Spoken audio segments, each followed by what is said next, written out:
Okay, let us answer one simple question again.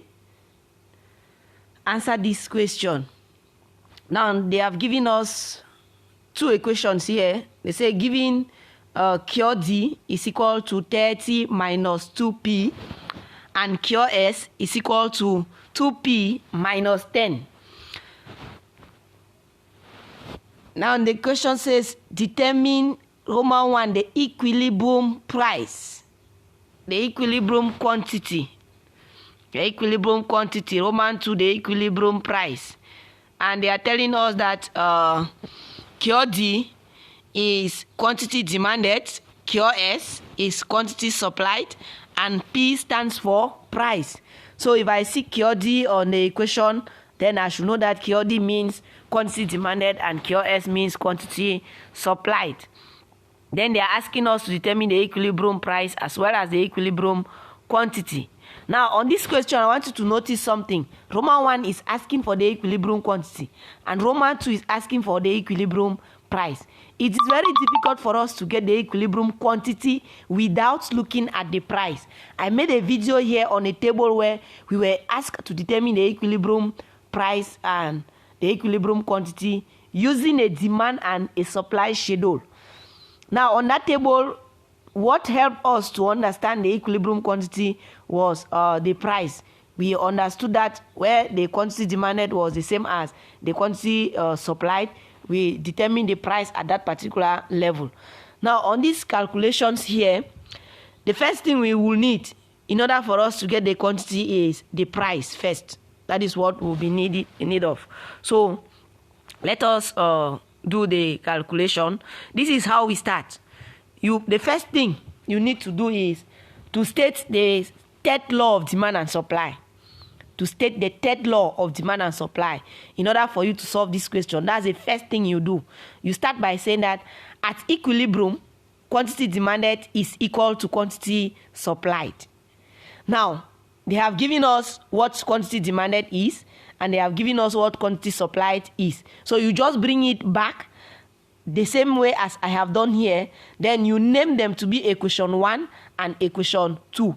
So your quantity demanded, which is equal to 30 minus 2p, is going to be your equation 1.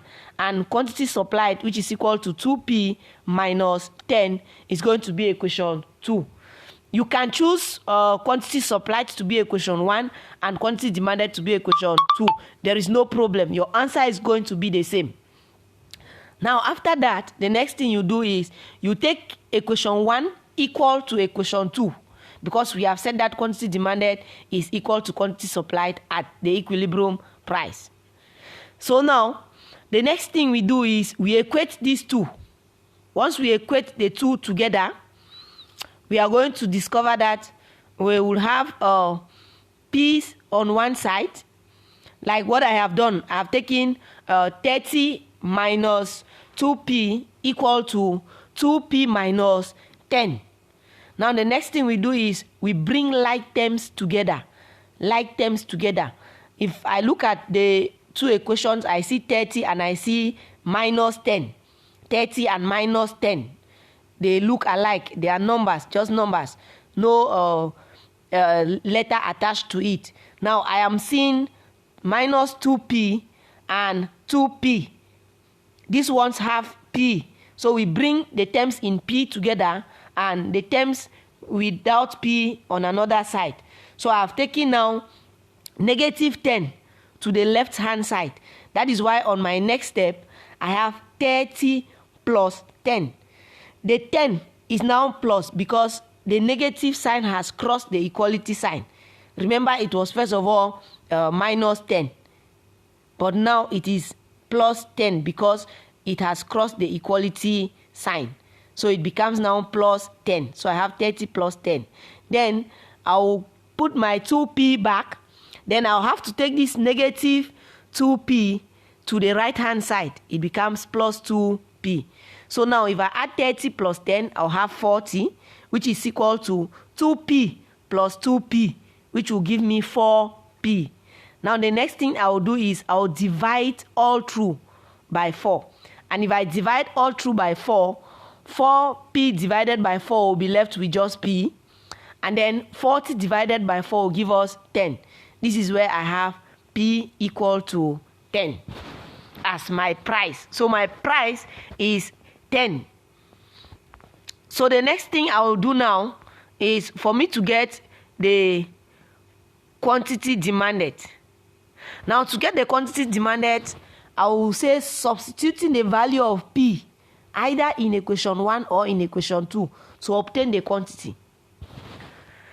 I will substitute the value of p since I already have the value of p as 10. Now I will go back to those two equations I had, equation 1 and equation 2. I will use any of them. Any of them that I will use, I will have the same answer. So I will go back to those equations. Anywhere I see p, I will replace it by the value, which is 10. So I will now come from equation 1. Quantity demanded is equal to 30 minus 2p. That is equation 1. So instead of writing p, what I will write now will be my 10, since I already have p as 10. But p is equal to 10. Then I will say, therefore, quantity demanded is equal to 30 minus 2, 10. 2 into 10, 2 times 10. So I will now take 30 minus 20, because 2 times 10 is 20. So 30 minus 20, which is equal to 10. So my quantity demanded is equal to quantity supplied, which is equal to 10 kilograms. As easy as good morning.